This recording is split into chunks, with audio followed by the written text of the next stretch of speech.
प्रार्थना से हम शुरू करेंगे इस सभा को।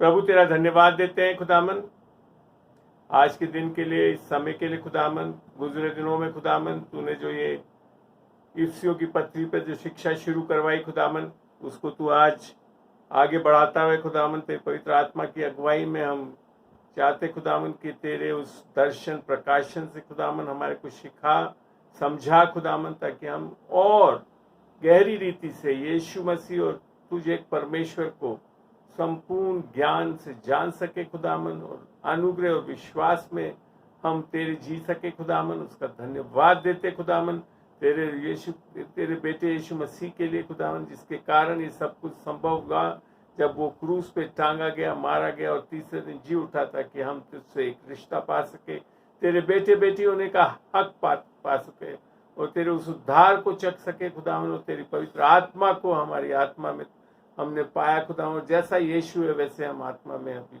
हैं, इसका धन्यवाद देते खुदावन।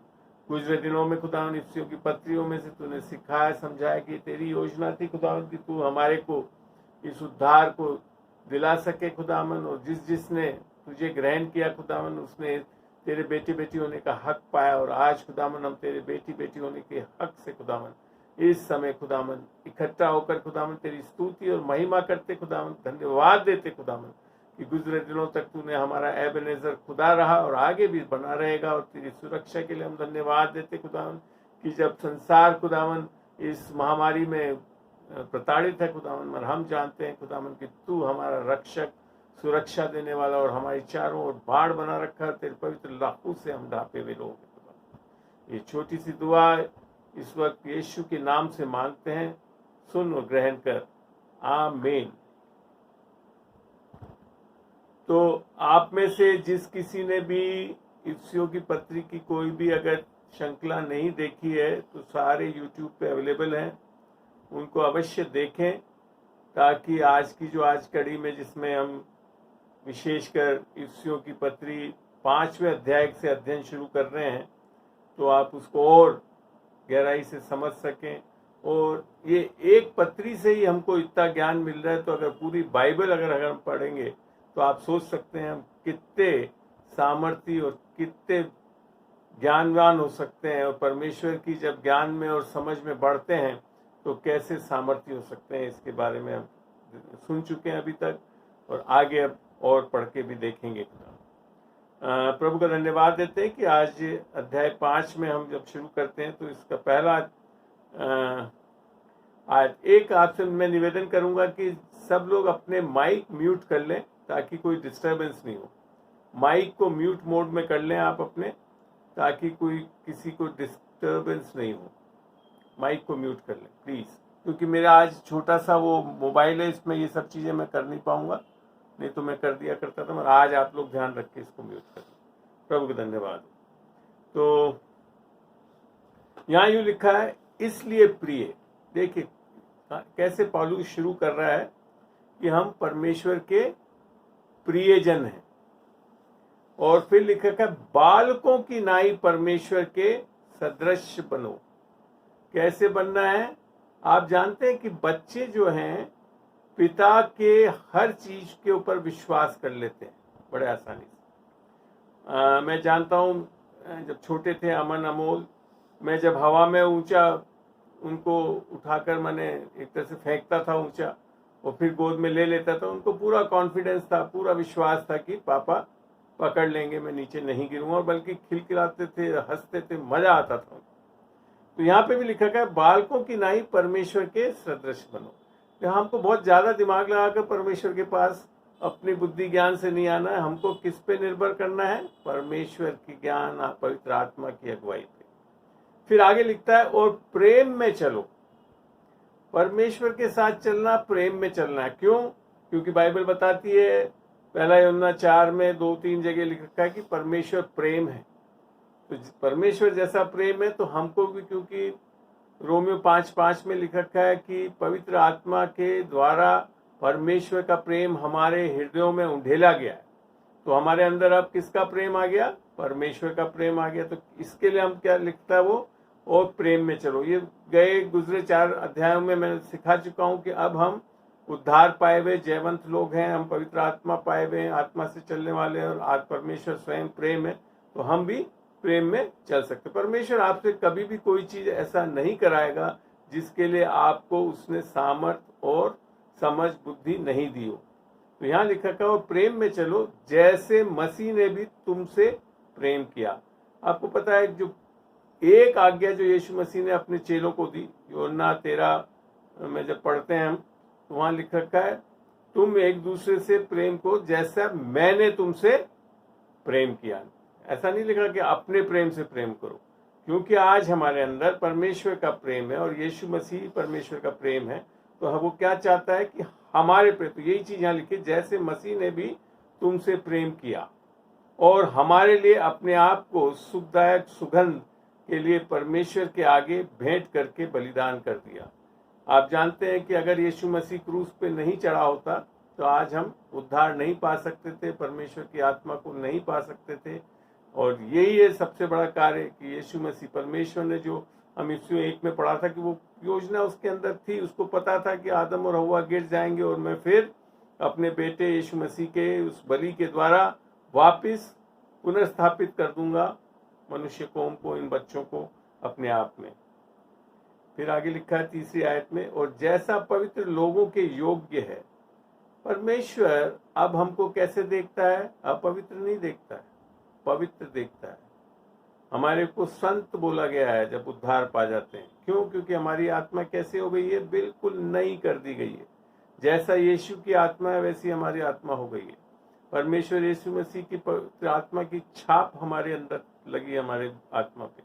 हमने आत्मा का एक तरह से बपतिस्मा पाया है और इस प्रकार से हमारी आत्मा अब कैसे लगती है? जैसा यीशु है वैसे हम दिखने वाले हो जाते हैं। तो जैसा पवित्र लोगों के योग्य है वैसे तुम में अब चीजें बताइए कि हम में क्या नहीं होना चाहिए? व्यभिचार नहीं होना चाहिए और किसी प्रकार का अशुद्ध काम नहीं होना चाहिए, या लोभ की चर्चा तक नहीं होनी। खाली लोभ करना नहीं, बल्कि लिख रखा है लोभ की चर्चा भी नहीं होनी चाहिए। और ना निर्लजता, ना मूढ़ता की बातचीत। मूढ़ता की बातचीत है बिना वजह बेविषय में लोग बात, जो अंग्रेजी में गॉसिप बोलते हैं, बिना बात के कुछ ठट्टे लगाने के लिए उसके ऐसी बातें करते रहते हैं। ये मैं आपको खुद बताऊं, मैं भी ऐसे ही था। जब तक उद्धार नहीं पाया था, मैं अपने फोन पे अपने ही अधिकारियों के दोस्तों के साथ में 2-2 घंटे तक बकवास की बातें करता रहता था। तो वो मूर्खता की बातें, ना ठट्टे की, क्योंकि ये बातें सोती नहीं है, अर्थात ये अपने लिए सही नहीं। तो विश्वासी लोग ऐसी चीजें अब नहीं करने वाले होने चाहिए। तो ये चीज आपको ध्यान रखना पड़ेगा। ये बड़े स्पष्ट हमारे लिए एक एडवाइस है, एक संदेश है कि हमको व्यभिचार नहीं करना चाहिए, अशुद्ध काम नहीं करना चाहिए, लोभ की चर्चा तक नहीं करना चाहिए, निर्लजता, ना मूर्खता की बातचीत, ना ठट्टे की, क्योंकि ये बातें सोती नहीं, वरन धन्यवाद ही सुना जाए। किस बात के लिए धन्यवाद करना है? क्योंकि आज हमारे अंदर जीवता परमेश्वर, त्रिएक परमेश्वर अंदर रहता है और उसने हमारे को सामर्थ दी है कि हम ये सब चीजें अब करने की जरूरत नहीं है हमको। तो क्या चीज होगा? हम फिर, क्योंकि आज हम पवित्र आत्मा से नहीं कर दिए गए। इसके बारे में जब हम 1 कुरिन्थियों 6:9 से 11 पढ़ोगे तो वहाँ यही लिखा कि पहले हम ये सब चीजें करने वाले हो सकते थे, मगर अब क्योंकि पवित्र आत्मा के 11 आयत में लिख रखा है 1 कुरिन्थियों 6:11 में, क्योंकि अब हम पवित्र आत्मा के द्वारा पवित्र कर दिए गए, ठहरा दिए गए, स्वच्छ कर दिए गए। तो ये चीज हमारे अंदर अब नहीं रह सकती। 5वीं आयत में फिर यूं लिखता है, क्योंकि तुम ये जानते हो कि किसी व्यभिचारी या अशुद्ध जन या लोभी मनुष्य की जो मूर्त पूजने वाले के बराबर है। बाइबल के अनुसार खाली कोई मूर्ति की पूजा करना ही मूर्त पूजक नहीं है, बने एक तरह से मूर्ति पूजक नहीं है। यहाँ लिख रखा कि अगर हम लोभ करते हैं, और लोभ यहाँ तक बता दूं, लोभ जैसे एक छोटा सा उदाहरण बताता हूँ जिससे आपको समझ में भी आएगा। कई बार हम बाजार जाते हैं, सब्जी वाले से सब्जी खरीदते हैं और सब्जी वाले ने आपसे लेने थे 10 रुपये, आपने 20 रुपये दिए, 10 रुपये उसको वापस करने थे, गलती से उसने 15 रुपये कर दिए और आप कहते हो अरे चलो अच्छा अपना फायदा हो गया। वो लोभ है। और वो लोभ कैसा है? मूर्ति पूजक के बराबर। तो ये सब चीजों में ऐसा नहीं कि उसको लेकर आ जाए हमको इमीडिएटली, जब हमको पता पड़ गया तो हमको वापस करना। मेरे साथ ऐसा कई बार 2-3 बार हो चुका है। मैं रिलायंस से जनरली सामान लेता हूँ, तो 1-2 बार उन्होंने मेरे को सामान दे दिया, उसकी बिलिंग नहीं करी, तो मैं उसी वक्त वापस गया, वापस दिया उसको, बताया कि इसकी बिलिंग नहीं हुई है, बिलिंग करो और पैसे लो। तो ये है, लोभ नहीं आना चाहिए हमारे को पैसे का। तो ये मैं आपको उदाहरण, मैं जब इस परमेश्वर में आया हूँ, मैंने देखा मेरे जीवन में जैसा परमेश्वर का वचन कहता है वैसा चलने वाला होना पड़ेगा मुझे। कभी कभी गलती हो सकती है बीच में, मगर ये नहीं कि उसको हम दोहराते रहें और उसी में चलते रहें ऐसे। फिर आगे लिखा है, मसीह और परमेश्वर के राज में विरास नहीं। तो ये लिखा कि ये सब चीजें करने वाले ये कौन होते हैं? जो उद्धार नहीं पाए हुए लोग हैं, जो अन्य जाति के लोग हैं, जिन्होंने अभी तक प्रभु को चखा ही नहीं, उसका प्रेम लिया ही नहीं। उसके प्रेम के कारण क्या होगा हमारे अंदर? ये सारी तब्दीली आएगी। फिर आगे लिख रखा है 6ठी आयत में, कोई तुम्हें व्यर्थ बातों में से धोखा ना दे, क्योंकि इन ही कामों के कारण परमेश्वर का क्रोध आज्ञा ना मानने वालों पर भड़कता है। ये किसके बारे में लिख रखा है व्यर्थ बातें? लोग बात कहते हैं अच्छा अनुग्रह हो गया, परमेश्वर अभी क्रोध नहीं करता, परमेश्वर नाराज नहीं हो तो पाप करते रहे। नहीं, उस बारे में लिखा है, कोई तुम्हें व्यर्थ बातों से धोखा न दे, क्योंकि इन ही कामों के कारण परमेश्वर का क्रोध आज्ञा ना मानने वालों पर भड़कता है, इसलिए तुम उनके सहभागी ना हो। तो हमको कैसा होना है? अब सहभागी ना होना है, उन लोगों के साथ हाँ में हाँ नहीं मिलाना है। जो दुनिया में चलता है ना, आटे में नमक चलता है, बिजनेस में ऐसी चीजें बोलेंगे, अरे थोड़ा सा कुछ कर लें तो क्या दिक्कत है, गलत है वो। आगे फिर बोलता है 8वीं आयत में, क्योंकि तुम तो पहले अंधकार थे, परंतु अब प्रभु में ज्योति हो, सो ज्योति की संतान की नाई चल। तो अब हम किस में आ गए हैं? यीशु मसीह जो परमेश्वर की ज्योति है। अंधकार में कौन रहते हैं? जो बुरे काम, पाप का काम करना चाहते हैं, तो वो ज्योति में नहीं आता है। इसको पढ़ना चाहें तो पढ़ लेना, यूहन्ना 3:19 में लिखा हुआ है ऐसे। क्योंकि क्यों नहीं आए? ज्योति जगत में आ गई, मैं तब भी लोग अंधकार को क्यों पसंद करते हैं? क्योंकि उनके काम बुरे हैं, इसके लिए। तो हम में से भी हम लोग पहले हो सकता है ऐसे सब चीजें करने वाले हो सकते थे, पर अब हम क्योंकि ज्योति की संतान है, तो अब कैसे चलने वाले होंगे? ज्योति में चलने वाले होंगे। ज्योति अर्थात प्रकाशन में, परमेश्वर की सामर्थ में। क्योंकि आगे 9 में फिर बड़ा स्पष्ट करता है, क्योंकि ज्योति का फल सब प्रकार की भलाई और धार्मिकता और सत्य है। 3 चीज होना हमारे जीवन में बहुत जरूरी है, भलाई के काम करने वाले, धार्मिकता में चलने वाले और सत्य में। और ये तीनों कौन है? स्वयं यीशु मसीह है। क्योंकि यीशु मसीह हमारे अंदर जिंदा है, जीवता है और हमारे अंदर रहता है, तो हम कैसे चलने वाले होंगे? भलाई करते हुए, धार्मिकता में और सत्य में। फिर एक एडवाइस है, समझ दिए कि और ये परखो कि प्रभु को क्या भाता है। अब हम क्या करने वाले हो जाएंगे? दुनिया को जो भाता है उसको करने वाले नहीं, या हमको जो भाता है वो नहीं करने वालेंगे। हम किसको भाने वाली चीजें करेंगे? अब हम जो प्रभु को भाता है। प्रभु क्या करता था? बाइबल में लिखा था 1 यूहन्ना 2:6 में, जैसा यीशु मसीह चलता है, जो कोई कहता है कि मैं यीशु मसीह में हूं, तो जैसा वो चलता है वैसा मैं भी चलने वाला हूं। क्या करता था? भलाई करता था, चंगाई करता था, दुष्ट आत्माएं निकालता था, लोगों को चंगा करता था, सुसमाचार बताता था, प्रेम करता था, कोढ़ियों को चंगा करा, अंधों को चंगा करा। तो हम भी ये सब क्या है? भलाई के काम। अगर ये काम कर रहे तो क्या है? ये भलाई है, ये सारी चीजें। और वो धार्मिकता के विषय में बात करता था, तो वो पाप करने के लिए प्रोत्साहित नहीं करता, बल्कि अपने प्रेम से लोगों के पाप में से निकाल के, पाप में से अलग करके और पाप में से बचाकर हमको एक धार्मिकता देता है, अच्छा रिश्ता देता है परमेश्वर से, ताकि हम परमेश्वर की आत्मा के फल अर्थात प्रेम, विश्वास, आनंद, ये सारी चीजों को, संयम, ये सारी चीजों को लेकर फलों को वैसे चलने वाले हो सके, जैसा गलतियों 5:20-21 में लिखा हुआ है। अब लिखता है, और अंधकार के निष्फल कामों में सहभागी ना हो, वरन उन पर उल्हाना दो। बल्कि हमको क्या है, कोई कर रहा है तो उसको भी बताना, उल्हाना देना कि ये क्या कर रहे हो आप लोग, ऐसा कैसे कर सकते हैं हम अगर आज प्रभु में है। तो ऐसे वाले लोग होंगे हम। और फिर लिख रखा है, क्योंकि उनके गुप्त कामों की चर्चा भी लाज की बात है। क्योंकि ऐसे जो काम जो करते हैं पाप के, वो क्या करते हैं, गुप्त करते हैं, सबके सामने नहीं करते, छुप छुप के करते हैं। तो उसके साथ क्या होती है, लज्जा आती है। तो ऐसी चीजें हमको नहीं करना है हमारे जीवन में। पर जितने कामों पर उल्हाना दिया जाता है वे सब ज्योति से प्रकट होते हैं, क्योंकि जो सब कुछ को प्रकट करता है वह ज्योति है।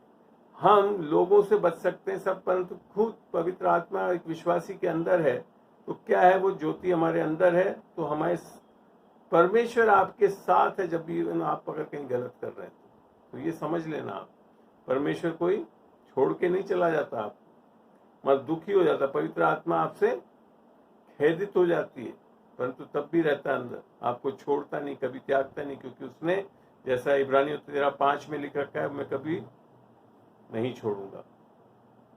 ठीक है ना। और मती में भी लिख रखा है 28 में आखिरी आयत तो 18-20 में लिख रखा है कि मैं जगत के अंत तक तुम्हारे साथ बना रहूंगा। तो इस चीज को हमेशा ध्यान रखना है कि परमेश्वर हमारे साथ हमेशा बना रहता है, इसके लिए हम इन चीजों को अब कर नहीं सकते। आगे लिखता है 14वीं आयत में, इस कारण वह कहता है, हे सोने वालों जाग और मुर्दों में से जी उठ। तो क्या है, ये हमारी पुरानी अवस्था है, जब हम उद्धार नहीं पाए हुए तो हम क्या मरे हुए लोग हैं, आत्मिक रूप से हम जिंदा नहीं हैं।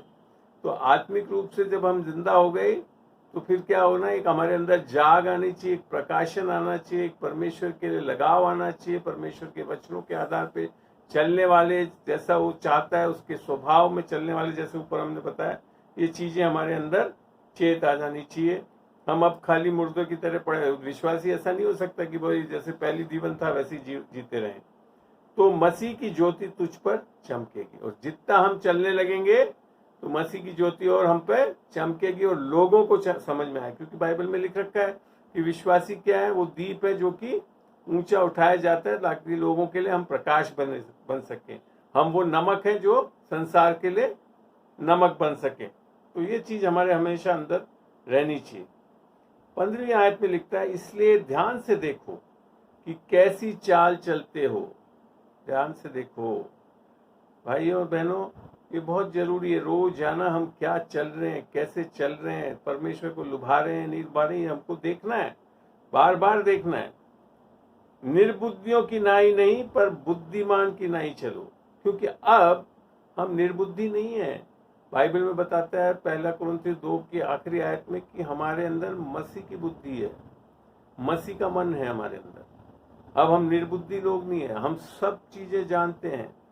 1 यूहन्ना 2:20, परमेश्वर का अभिषेक हमें अंदर है और हम सब जानते हैं, निर्बुद्धि नहीं है अब हम।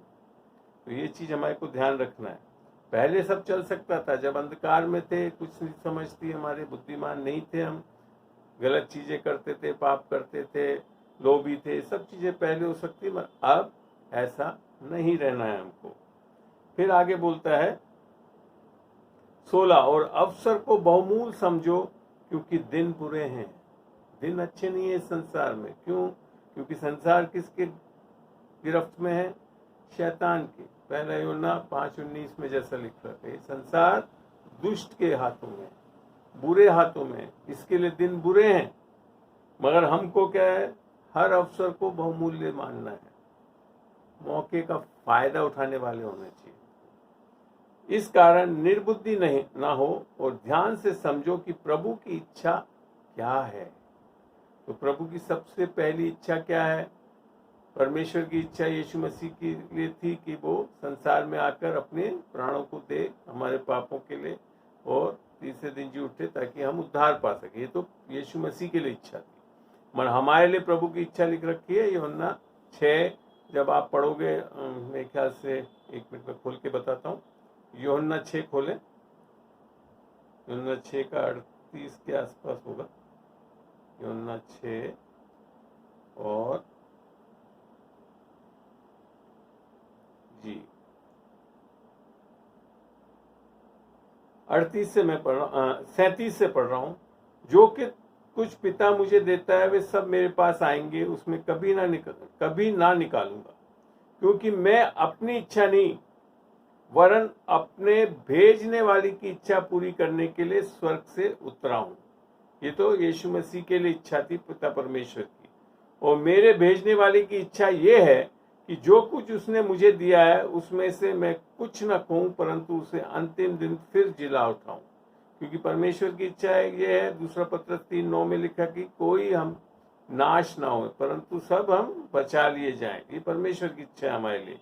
फिर 40 में लिखा, क्योंकि मेरे पिता की इच्छा ये है कि जो कोई पुत्र को देखे और उस पर विश्वास करे वे अनंत जीवन पाए, और मैं उसे अंतिम दिन फिर जिला उठाऊंगा। तो असली प्रारंभिक इच्छा परमेश्वर की हर मनुष्य के लिए, जो जैसा मैं बार बार बोलता हूँ, रोमियो 5:19 में लिखा है कि पहले मनुष्य की अनाज्ञाकारिता के कारण हम सब के सब पापी ठहरा दिए गए, परंतु यीशु मसीह दूसरा आदम की आज्ञाकारिता के कारण हम धर्मी ठहराए जाएं। तो परमेश्वर की क्या इच्छा है कि हम सब लोग उद्धार पाएं। तो इसी के लिए यहाँ लिखा है, और अवसर को बहुमूल्य समझो क्योंकि दिन बुरे हैं, इस कारण निर्बुद्धि ना हो, पर ध्यान से समझो कि प्रभु की इच्छा क्या है। और फिर मैंने हमको फिर क्या करना है, प्रभु की इच्छा सुसमाचार बताने वाला, परमेश्वर का प्रेम बांटने वाले होने चाहिए। और आगे फिर एक बड़ा स्पष्ट लिखा है, और दाखरस के मतवाले ना बनो। अर्थात दाखरस उसे नशा आता है तो उसके मतवालापन नहीं आना चाहिए उसमें, क्योंकि इससे लुचपन होता है और आत्मा से परिपूर्ण होते हैं। दाखरस से नहीं होना है हमको, किससे होना चाहिए?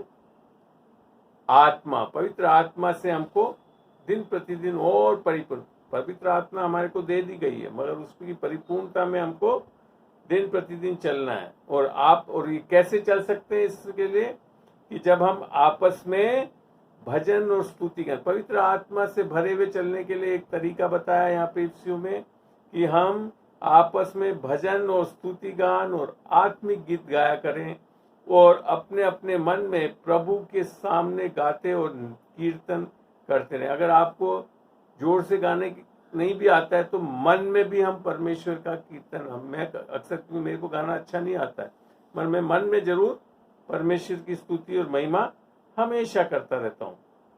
और फिर लिखा था, सदा, कभी नहीं, सदा सब बातों के लिए हमारे प्रभु यीशु मसीह के नाम में से परमेश्वर पिता को धन्यवाद करते रहो। ये एक बहुत बड़ी जरूरत है। बाइबल में लिखा था, हमेशा यीशु मसीह के लिए परमेश्वर ने जो किया है, हमारे को उद्धार दिया, चंगाई दी, अच्छी नौकरी दी, अच्छी उज्जवल भविष्य दिया, हमारे लिए एक बहुत अच्छा योजना बना रखी, उसके लिए क्या करना है? हमको धन्यवाद देते रहना है। और 21 में लिखा, अब एक नई चीज बताना चाह रहा हूं यहाँ पे, क्योंकि अब रिश्तों के बारे में शुरू करता है परमेश्वर का वचन। तो पहली बार परमेश्वर पति पत्नी के रिश्तों के बारे में बता रहा है, और मैं मानता हूँ आप में से जो भी ज्यादातर सुन रहे हैं सब मैरिड लोग हैं। तो यहाँ लिख रखा है, मसीह के भय से एक दूसरे के अधीन रहो। मसीह का भय वो डरावने वाला भय नहीं है, क्योंकि 1 यूहन्ना 14 में लिख रखा है, परमेश्वर का अगर आप में अभी तक डर है परमेश्वर से, जो कि लोग और संसार में धर्म में चलने वालों को है कि हम कुछ करेंगे तो परमेश्वर नाराज हो जाएगा, वो भय नहीं है, फिर तो परमेश्वर के प्रेम में वो सिद्ध नहीं हुआ है। परमेश्वर का भय, मसीह का भय क्या है, इसके लिए आप एक बार देखें, पुराने नियम में चलते हैं हम। यशाया खोले 11, यशाया 11 खोलते हैं और वहां पढ़ते हैं कि परमेश्वर का भय वास्तव में कैसे मिलता है। 11 का 2 यूं कहता है, और यहोवा की आत्मा अर्थात पवित्र आत्मा, जो बुद्धि और समझ की आत्मा है, युक्ति और पराक्रम की आत्मा है, और ज्ञान और यहोवा के भय की आत्मा उस पर ठहरे रहेगी। तो ये जो मसीह का भय जो है वो क्या है? यही है, पवित्र आत्मा से जो भय हमको परमेश्वर के लिए एक रेवरेंशियल फेयर, एक बहुत आदर वाला, हम परमेश्वर को मानने वाले होते हैं, आदर देने वाले हैं। तो ये कह रहा है, और मसीह के भय से एक दूसरे के अधीन रहो। पति पत्नी कब एक दूसरे के अधीन रहेंगे? जब मसीह का भय अर्थात पवित्र आत्मा के द्वारा हमारे अंदर परमेश्वर का भय ढिला गया हो।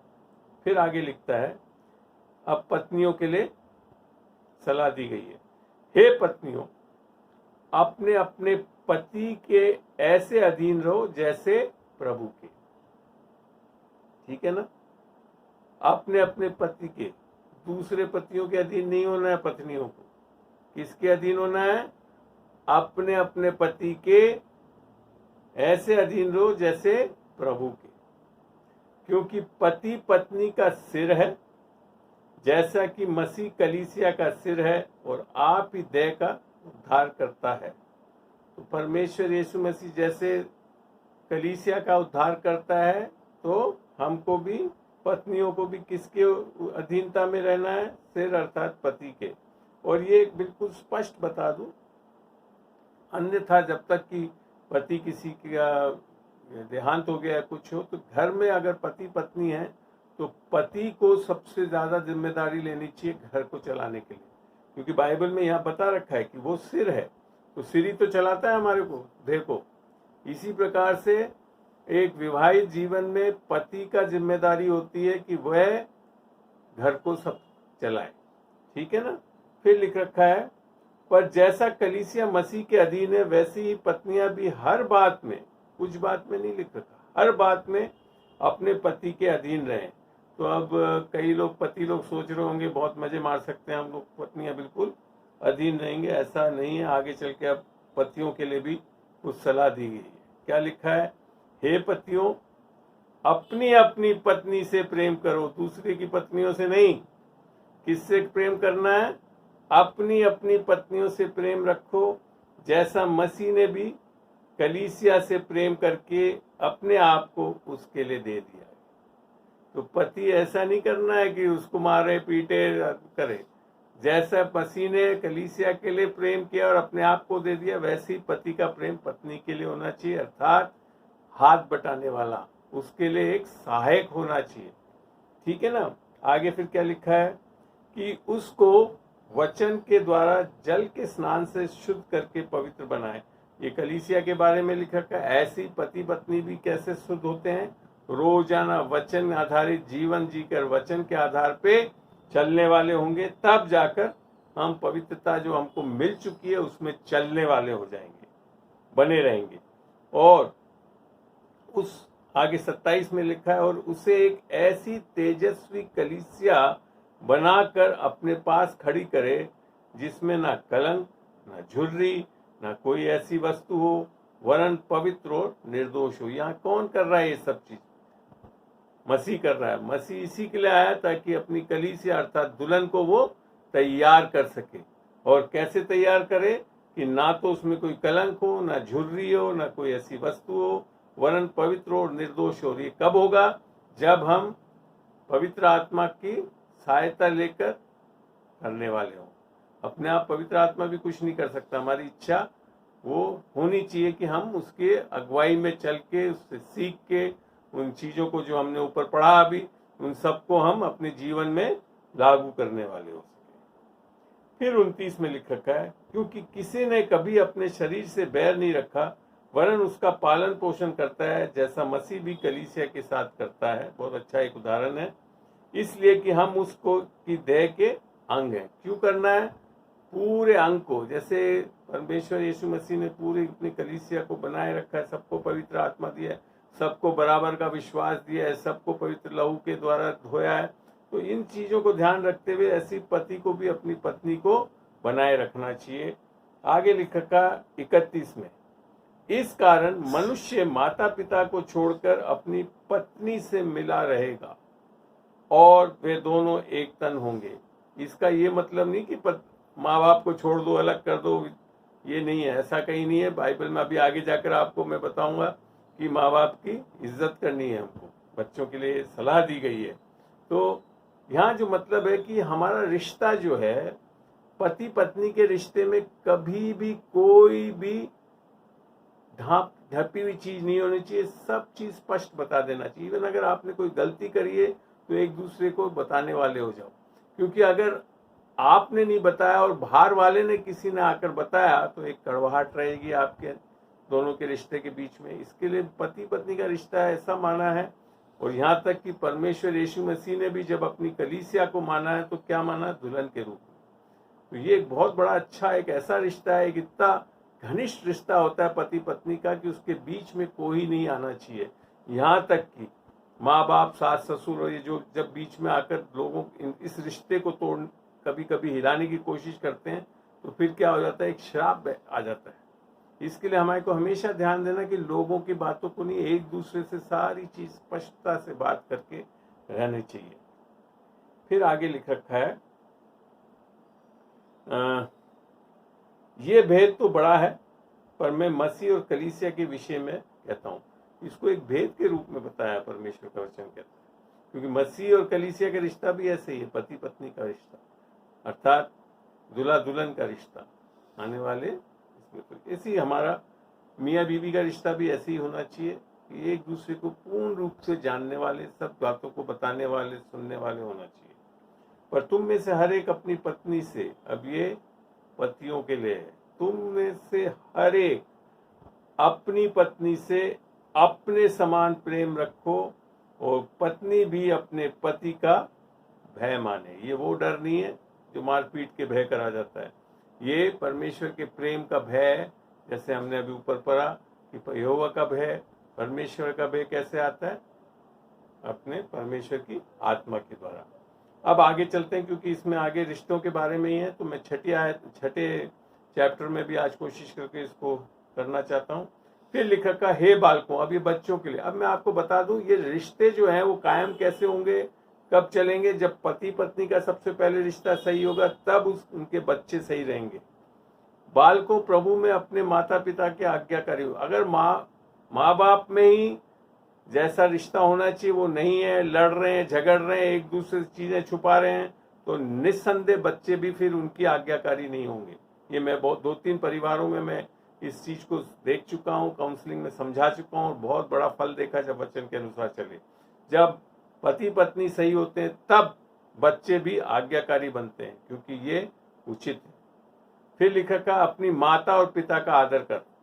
तो यहाँ पे आ गई ना बात, छोड़ने का ये मतलब नहीं है, वो रिश्ते के बारे में है कि माँ बाप का रिश्ता आपके साथ उतना ऊंचा नहीं हो सकता जितना कि पत्नी का हो। मन यहाँ लिखा है, माँ बाप की आदर करे, ये पहली आज्ञा है, जिससे साथ प्रतिज्ञा भी है। क्या प्रतिज्ञा है? कि तेरा भला हो और तू धरती पर बहुत दिन जीवित रहे। मैंने अपने जीवन में देखा, मैं पहले जब मैंने अपने फादर को, मदर तो मेरी बहुत 2001 में परमेश्वर में सो गई थी, परंतु पापा 96 की एज में 2014 में प्रभु में सोए। तो मैंने हमेशा अपने फादर को रेस्पेक्ट करा। और क्यों? क्योंकि इस वचन को मैं अब जान चुका था कि माँ बाप की हमारे को क्या करना है, आदर करना है। कई बार सैद्धांतिक रूप से कई चीजें, क्योंकि शुरू में प्रभु में नहीं थे, पिताजी 91 की एज में वो प्रभु में आए, तो पहले गलत चीजें भी बोलते थे। उसका ये मतलब नहीं कि मैं आदर नहीं करता था, हमेशा मैं आदर देता था, सुन लेता था। कोई जरूरी नहीं कि वो कहें वो सारी चीजें कर दूं, मगर परमेश्वर के वचन के अनुसार जो चीजें मेरी दायित्व था, पर पापा का आदर देना, उनको संभाल के रखना, खाना खिलाना, सब कुछ करना, उनके लिए सारी चीजें जैसी जब भी इच्छा होती थी मैं करके देता रहा हमेशा अपने जीवन में। और निस्संदेह मैं जानता हूँ कि ये एक आशीष का कारण है मेरे लिए आज भी। फिर लिख रखा है, और हे बच्चे वालों, अपने बच्चों को रीस ना दिलाओ। बिना बात में कई बार हम डांट डपकार, बदमाश है तू, शैतानी करता, ये सब चीजें करने से कोई फायदा नहीं, क्योंकि आप फिर क्या बोल रहे हो, अपने बच्चे पे श्रापों को बोल रहे हो। क्योंकि बाइबल में लिखा है, जैसा तुम बोलोगे वैसा ही तुम पाओगे। तो ये चीज नहीं करना है हमको। इसका ये मतलब नहीं कि छोटे बच्चों को डांट डपकार के नहीं करना ठीक। ये भी लिखा है वचन में कि बच्चों को सही समय पे सही शिक्षा देना है और करना है। हमारे बड़े हो गए हैं बच्चों, तो उनको सबसे बढ़िया शिक्षा देने के लिए क्या जरूरत है? वचन में प्रभु में आ जाए वो लोग, प्रभु का उद्धार पाए और वचन के अनुसार उनको सिखाओ और उनको समझाओ और उनको बताओ कि अगर तुम आज्ञाकारी होगे तो तुम वो बहुत बड़ा जीवन होगा, अच्छा जीवन होगा। तो वचन से सिखाना है हमको इन चीजों में।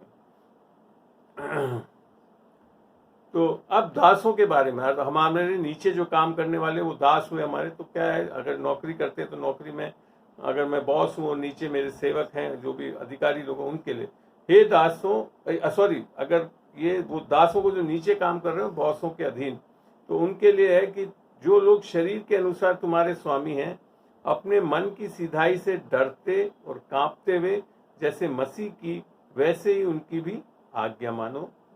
ठीक है ना। अब हम क्यों ऐसा करना है? क्योंकि हम लोगों के लिए काम नहीं कर रहे हैं। आगे लिखा है और मनुष्य को प्रसन्न करने वालों की नाई नहीं।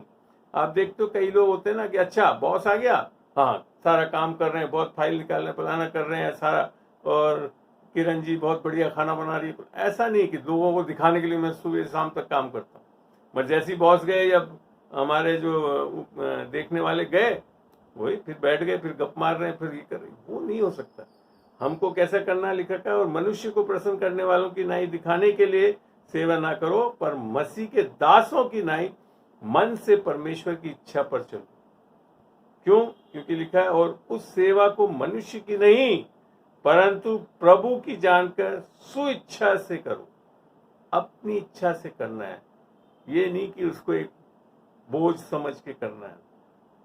ये चीज बहुत जरूरी है, क्योंकि तुम जानते हो कि जो कोई जैसा अच्छा काम करेगा, चाहे दास हो चाहे स्वतंत्र हो, प्रभु से वैसा ही पाएगा। ये है वो चीज जो लिखा है ना, प्रभु जो है हमारे को आशीषित करेगा, रिवार्ड्स देगा, हमारे को मेहनत की वो चीजें देगा। तो वो इसके लिए देगा क्योंकि हम यीशु मसीह में आकर किस तरह से काम करने वाले हैं, चलने वाले हैं। फिर आगे लिखा है और हे स्वामियों, अब स्वामी लोगों के लिए तुम भी धमकियां छोड़कर उनके साथ वैसा ही व्यवहार करो, क्योंकि जानते हो कि उनका और तुम्हारा दोनों का स्वामी स्वर्ग में है और वह किसी का पक्ष नहीं करता। हम कई बार अपने नीचे अधीन रहने वालों को बिना बात में डांटना, टपकारना, ये सब चीजें करते रहते हैं। ऐसा नहीं करना, प्यार में चलना है, परमेश्वर के प्रेम को दिखाते हुए चलना है। जैसा परमेश्वर, अगर सही में अगर परमेश्वर यीशु मसीह के बारे में बोलूं तो हम में से कोई भी उसको उसको हमारे से किसी से भी प्रेम नहीं करना चाहिए। जिस तरह से हम पाप कर रहे थे, गलत जीवन बिता रहे थे, पर अब क्योंकि हमने परमेश्वर का प्रेम पा लिया, तो ऐसे ही जैसा हमारा स्वामी है वैसे ही हमको चलना है। निदान अब एक नई चीज शुरू हो रही है। ये सारी चीजें रिश्तों के बारे में आई, कैसे होना चाहिए, दासों को कैसा होना चाहिए, स्वामियों को कैसे होना चाहिए, बच्चों को कैसा होना चाहिए, पति पत्नी को कैसे होना चाहिए। जब पति पत्नी का रिश्ता अच्छा होगा, जब बच्चे आज्ञाकारी होंगे, जब जाकर आप अपने बॉसेस के साथ अच्छी तरह काम करने वाले हो और आपका स्वामी भी आपके साथ अच्छा व्यवहार करने वाला होगा। अगर पति पत्नी का रिश्ता अच्छा नहीं हुआ तो ये सारे रिश्तों में कहीं ना कहीं ऐब आ जाएगा।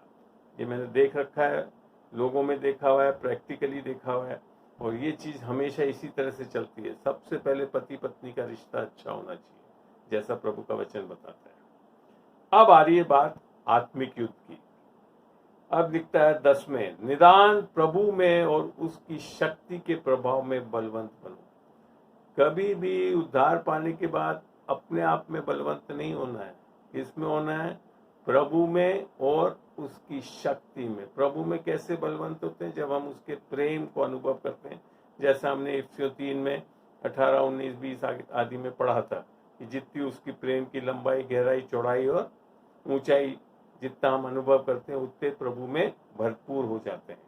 तो वो है तरीका आत्मिक लड़ाई का शुरू होने का, परमेश्वर के प्रेम को अनुभव करना। परमेश्वर के फिर सारे हथियार बांध लो कि तुम शैतान की युक्तियों के सामने खड़े रह सको। शैतान में कुछ सामर्थ्य नहीं है, वो खाली एक झूठ इस्तेमाल करके आपको आपकी सामर्थ्य लेकर काम करता है। आत्मिक युद्ध में आपको बहुत बड़ी सामर्थ्य, शैतान के पास कोई सामर्थ्य नहीं था आपके साथ आत्मिक युद्ध कर सके। वो खाली अपने एक झूठ से, जैसा कि आदम की वाटिका में भी क्या बोला उसने, हवा को एक झूठ बोल दिया, क्या ये फल खाने से तुम नहीं मरोगे, कह दिया। वहां पे वो झूठ, और उसके कारण वो फिर आपके सामर्थ्य को ले लेता है। तो आज भी आपकी आत्मिक लड़ाई कुछ नहीं है परमेश्वर के शैतान के झूठ से बचे रहना है। वो आज बोल देगा परमेश्वर तुमसे प्रेम कर सकता है ऐसे, जबकि क्या लिखा का वचन, परमेश्वर ने जगत से ऐसा प्रेम किया, करता नहीं है, कर चुका है।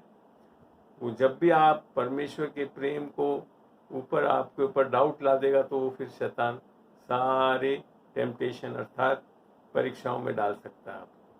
तो ये चीज बोल रहा है वो, परमेश्वर के सारे हथियार बांध लो कि तुम शैतान की युक्ति के सामने खड़े रह सको, क्योंकि हमारा युद्ध मल युद्ध नहीं है, लहू और मांस से नहीं है। हम लोगों से नहीं लड़ रहे हैं।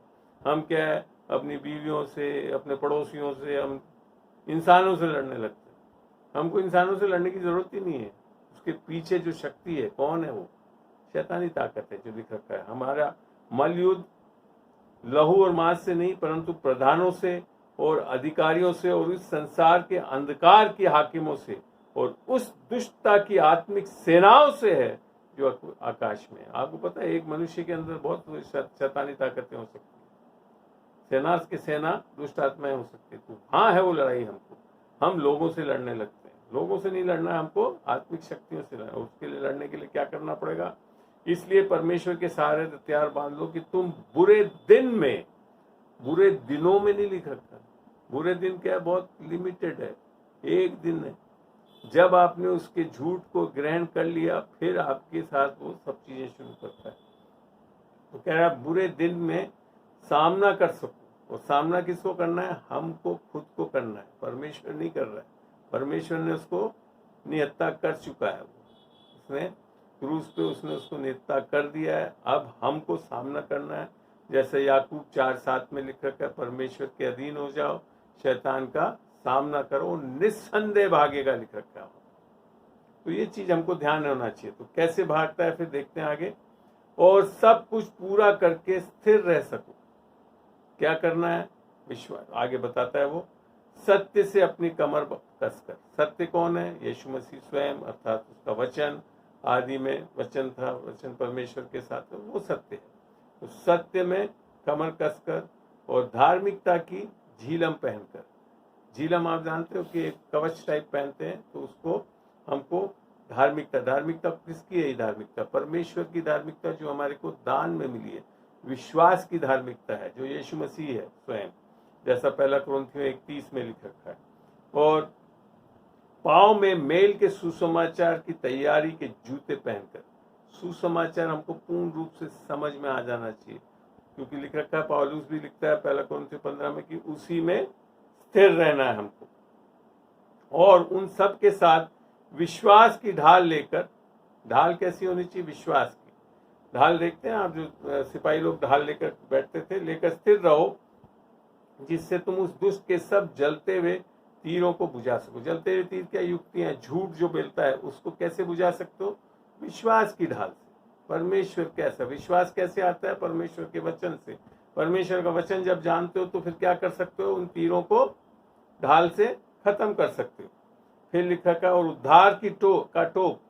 उद्धार क्या है? कि उद्धार हमारे को समझ में आ जाना चाहिए कि आप, परमेश्वर हमसे नाराज नहीं है, परमेश्वर हमारे पर पापों को मंडरा नहीं है, परमेश्वर हमसे असीम प्रेम करता है। इसके लिए उसने अपनी जान दी ताकि हम पाप में से निकल के उसके साथ रिश्ता जोड़ सके, हमारा मेल मिलाप हो सके, और आज परमेश्वर की सामर्थ को लेकर हम चल सकते हैं। वो चीज हमारे हमेशा दिमाग में, खोपड़ी में समझ में आना चाहिए कि हमारे को उद्धार का टोप पहनना है। और आत्मा की तलवार, जो कि हम लोग इस्तेमाल नहीं करते। आत्मा की तलवार क्या है? यही एक ऐसा शस्त्र है जिससे हम शैतान को वार कर सकते हैं। बाकी सब हमारे सुरक्षा के लिए। अब क्या है? आत्मा की तलवार जो परमेश्वर का वचन ले लो, उसी से आप शैतान को खत्म कर सकते। यीशु मसीह को भी जब इब्लिस, शैतान ने आकर जब परीक्षा ली तो क्या करा? लिखा है। वो है आत्मा की तलवार का इस्तेमाल करना। और हर समय, और ये बहुत चीज जरूरी है, और हर समय और हर प्रकार से आत्मा में प्रार्थना और विनती करते रहो, और इसलिए जागते रहो कि सब पवित्र लोगों के लिए लगातार विनती करो। और साथ में अपने लिए ही नहीं करनी है, लोगों के लिए, अपने पवित्र लोगों के लिए विनती करते रहो। और मैं हमेशा बोलता हूँ मेरे लोगों के लिए कि, और मेरे लिए, मैं विशेषकर बोल रहा हूँ आप लोगों को, मेरे लिए भी, कि मुझे बोलने के समय ऐसा प्रबल वचन दिया जाए कि मैं हियाव से सुसमाचार को भेद बता सकूं, जिसके लिए मैं जंजीर से जकड़ा हुआ रहता हूं। तो ये पौलुस ने अपने लिए लिखा था जब वो कैद में था। तो हम भी चाहते हैं कि हम विशेषकर जब सेविकाई करने वाले, वचनों की सेविकाई करने वालों के लिए प्रार्थना करना चाहिए कि हाँ, वो लोग प्रबलता से और विश्वास से और दृढ़ता से इस वचन को बता सकें। और ये भी कि मैं उसके विषय में जैसा मुझे चाहिए हियाव से बोलने वाला हूँ। प्रभु का धन्यवाद देता हूँ कि आप जैसे लोगों के इस प्रार्थनाओं के कारण आज इस वचन को इतने आसानी से और इतने हियाव से कर सकता हूँ। तो वचन, तो आत्मिक लड़ाई कोई ज़्यादा बड़ी नहीं है, खाली इन चीज़ों को जानना है, विश्वास को इस्तेमाल करना है हमारे को, सुसमाचार की टोप हमेशा हमारे दिमाग को समझा हुआ होना चाहिए कि क्या धार्मिकता की झील पहने रहना है, शैतान हमारा कुछ नहीं बिगाड़ सकता। जिस दिन आपसे वो एक झूठ बोलता है, अच्छा तुम कहाँ धर्मी हो, तो धार्मिकता के लिए फिर कुछ अपने स्वयं की धार्मिकता करने लग जाओगे तो आप धर्मी नहीं बन सकते। वो तो सबसे बड़ा पाप है परमेश्वर के सामने एक तरह से। तो हमको हमेशा ये डालना है कि हम प्रभु की इन चीज़ों को, इन शिक्षाओं को, इन विषयों को समझ लें। अनुग्रह के द्वारा ये सब कुछ संभव है। और अंत में ये लिखता है, और मैंने तुम्हारे पास इसीलिए भेजा है कि तुम हमारी दशा को जानो और वह तुम्हारे मनों को शांति दे। परमेश्वर पिता और प्रभु यीशु मसीह की ओर से भाइयों को शांति और विश्वास सहित प्रेम मिले। जो हमारे प्रभु यीशु मसीह से सच्चा प्रेम रखते हैं उन सब पर अनुग्रह होता रहे। तो हमको अब कैसे जीने वाला होना चाहिए, तो मैं आशा करता हूँ कि इफ्सियों की इस पूरी शिक्षा से आप समझ सके कैसे हम उद्धार पा रहे हैं, कैसा सामर्थ्य है जी उठने की सामर्थ्य, जैसा कि हमने अध्याय 1 में सीखा, अध्याय 2 में पाया कि हम सब कुछ अनुग्रह और विश्वास से पाते हैं और फिर हम सही में परमेश्वर की सजीवी योजनाओं में और अच्छे कामों में करने वाले हो सकते हैं और आत्मा से कलीसिया बढ़ती जाती है, हम आत्मा में चलने वाले हो सकते हैं। तीसरे में लिखा कि परमेश्वर के प्रेम को हम और अधिक से अधिक अनुभव करें ताकि परमेश्वर से भरे रहें, ताकि सोच और समझ से ज़्यादा हम उसके कार्यों को और हमारे अंदर से हमारे अंदर ही वो सामर्थ्य जिससे हम करने वाले हो सकते हैं। चौथे में फिर बाकी चीज़ों के बारे में रखा है कि विश्वासी होने के कारण अब आत्मा पाए हुए, सामर्थ्य पाए हुए लोग कैसे चलने वाले होंगे। 5वें में भी शुरुआत में ये सब चीज़ें बताई आज जैसे मैंने, और फिर रिश्तों के बारे में बताया कि ये जो जरूरी है। तो आत्मिक लड़ाई कब करने वाले होंगे, जब इफ्सियों 1 से लेकर 6ठे अध्याय की शुरुआत तक रिश्तों के बारे में सब चीज़ों को पालन करने वाले होंगे और यीशु मसीह की इस धार्मिकता, विश्वास, सत्य को और इसको जो स्वयं यीशु मसीह उसके अनुग्रह को समझने वाले होंगे तो बड़े आसानी से आत्मिक लड़ाई लड़ने वाले हो जाओगे। यही आत्मिक लड़ाई, उससे ज़्यादा नहीं। अपने अधिकार को इस्तेमाल करना, जी उठने की सामर्थ्य को इस्तेमाल करना, आपके अंदर जो है वो बाहर है उससे बढ़कर है। तो ये है तरीका परमेश्वर के इस एक पत्री से इतनी चीज़ें सीखने को हमको मिली, इसका हम धन्यवाद देते हैं। और मैं अब इसको एक बार समाप्त करके एक प्रार्थना के साथ फिर आपके प्रश्नों के लिए मैं तैयार रहूँगा। छोटी सी प्रार्थना से इसको समाप्त करते हैं। प्रभु तेरा धन्यवाद देते खुदावन, आज के दिन में खुदावन तूने एक सामर्थ्य तरीके से खुदावन इस पूरे अध्यायों को, 6ठे अध्याय तक इन सारी शिक्षाओं को एक प्रकाशन के रूप में लोगों के बीच में बांटने के लिए मौका दिया। प्रभु तेरा धन्यवाद देता हूँ कि आगे भी खुदावन तू मौका देगा कि और भी वचनों में इन लोगों के बीच में ये सेविकाई कर सकूँ, इस मन्ना को बांट सकूँ, ताकि ये खाकर आत्मिक तौर से सुदृढ़ होकर, सामर्थ्य होकर, जयवंत होकर चलने वाले हो सके। तेरे पवित्र लहू में ढांपता हूँ, पवित्र आत्मा की अगुवाई दे, विश्वास में चलने वाला बना इन्हें खुदावन। और खुदावन तू कितना भला है उसको जानकर बच्चों की नाई तेरे को ग्रहण करके चलने वाले हो सके, क्योंकि तूने भी कदा खुदावन कहा है कि बच्चे जो है वो परमेश्वर के राज्य में बड़े आसानी से दाखिल हो सकते, क्योंकि वो प्रश्न और ज़्यादा अपना दिमाग नहीं लगाते, पूर्ण रूप से परमेश्वर पे विश्वास करके उसकी सामर्थ्य में, उसकी आत्मा से चलने वाले हो। इसी प्रार्थना के साथ मैं इस विषयों की शिक्षा को आज समाप्त करता हूँ। आशीष बोलता हूँ इन लोगों के ऊपर यीशु के नाम से, आमीन।